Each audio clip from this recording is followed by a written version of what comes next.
Orient have just announced a 38mm Bambino with that very cool Roman dial that we were all waiting for. However, they added a twist and they added a small seconds on it. I don't know how to feel about it, but in this very short reaction video, I will tell you all about the watch, and then I will tell you how I feel about this watch, and hopefully you will tell me in the comments how you feel also. But let's start by what we know about the watch. We know that this watch is going to come in 4 color combinations. We are going to have 3 versions in stainless steel cases. One with the classic ivory dial, one with the black dial and contrasting silver subdial, and one with the totally stark white dial and blued hands. As I said, all come with that sub-second dial. There's another version with a gold-plated case, and that comes in a white dial, and the Roman numerals are also applied in gold, as are the hands. These stainless steel versions are going to be priced at 265 euros, and the gold-plated is going to be priced at 279. I think that is correctly priced, but more on that later. The very important dimension part of this watch, it's going to be 38.4 millimeters in dimension, like the one that they brought up about 2 years ago. It's going to be 12 millimeters in thickness. I can't find any date on the lug to lug, but it's going to be 20 millimeters in lug width, and it's going to feature a 3 ATM water resistance, so you can wash your hands with it, which is okay for a dressy watch. The movement is going to be the F6222 in-house caliber, which beats at 3 Hz, which comes with 40 hours of power reserve, and the central hours and the small seconds. Accuracy is set to be between -15 and +25. You can expect a little bit better than that. The straps are going to be brown or black, depending on the version, and they're calf skin, and if the previous versions are anything to go by, it's gonna be pretty stiff and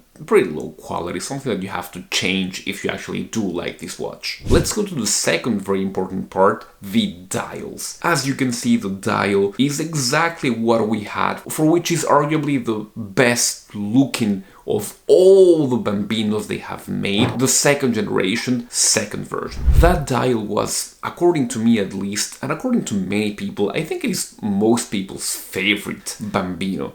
I don't know, there's just something about that, those applied Roman numerals.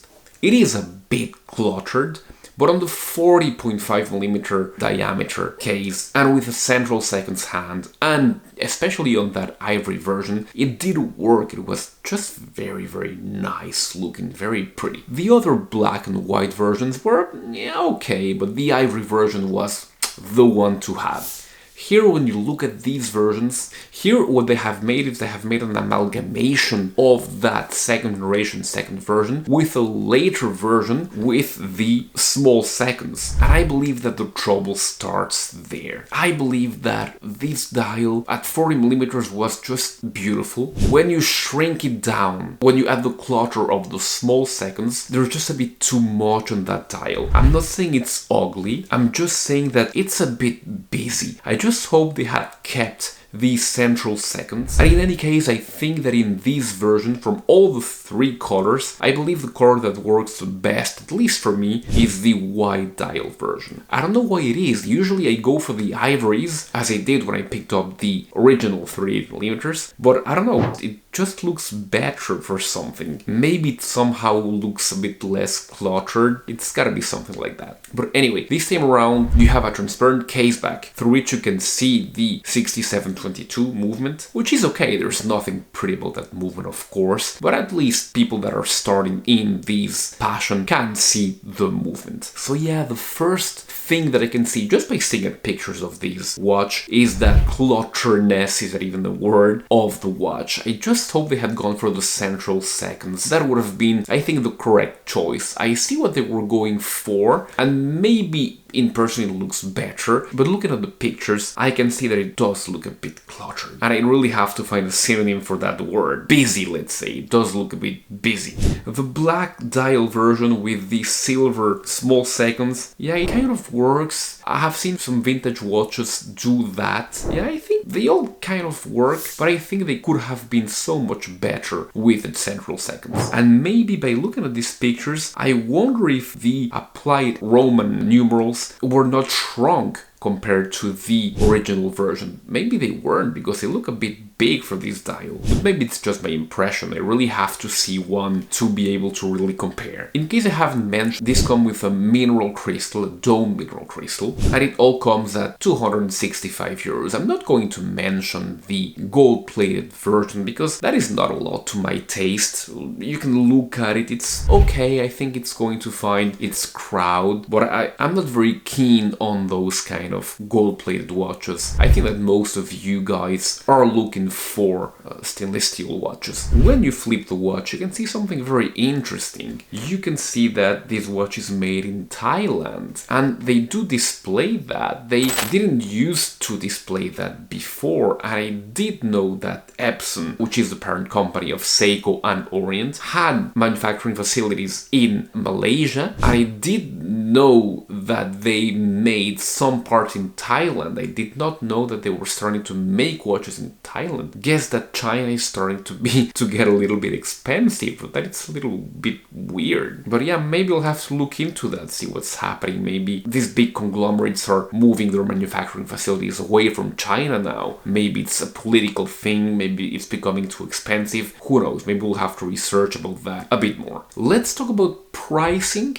As I said, I think pricing is correct for these watches. They could and they should have been set a little bit lower, I think, 220, something like that. But we all know that these, as soon as they're put in the market and they're on Amazon or elsewhere, they get heavily discounted. So, for example, right now, I see the 38mm on Amazon go for $180, something like that, which I believe is a very good price for this watch. And the most beautiful of all, version 2, which is still the most beautiful version of all the Bambinos, Gen 2 version 2, going for $179. So in a few months, I do see that one going down to this kind of price point, which is a very good price point, and I do believe that these watches are worth that from a major manufacturer. I really do hope that they do not mess up and with the printing on the dial once again. Let's cross our fingers. But yeah, I think it's a pretty cool release. I think I needed to talk to you guys about it because it does look kind of interesting, and I know that especially I was clamoring for the 38mm version of the Gen 2 version 2, but yeah, we didn't quite get that, did we? It's a bit frustrating, but yeah, there you go. That's what we got, and if you enjoyed, well, that's very good for you. If you did not, well, there's always the 38mm, which is very beautiful, very clean looking compared to this one. Very clean looking, a very handsome watch, the 38, and I see that now. The more I look at it, the more I like the 38, and I kind of regret selling it. And there's of course the OG Gen 2 version 2, and there's, if that is your kind of thing, the small seconds in 40.5mm, its original size. What do you think? Do you like this release? Do you hope, like me, that they had made a central seconds? Tell me what you think in the comments below. And of course, as usual, don't forget to subscribe to the channel, and I have left links below so you can go ahead and check the previous versions of the watch that I have talked to you all through this video. Thank you so much. If you have not seen the review of the Bambino, you can go ahead and check it right here. I have reviewed many of them, and I will leave you here with other very cool reviews that you absolutely have to check. Thank you so much, and I'll be seeing you very soon. Goodbye.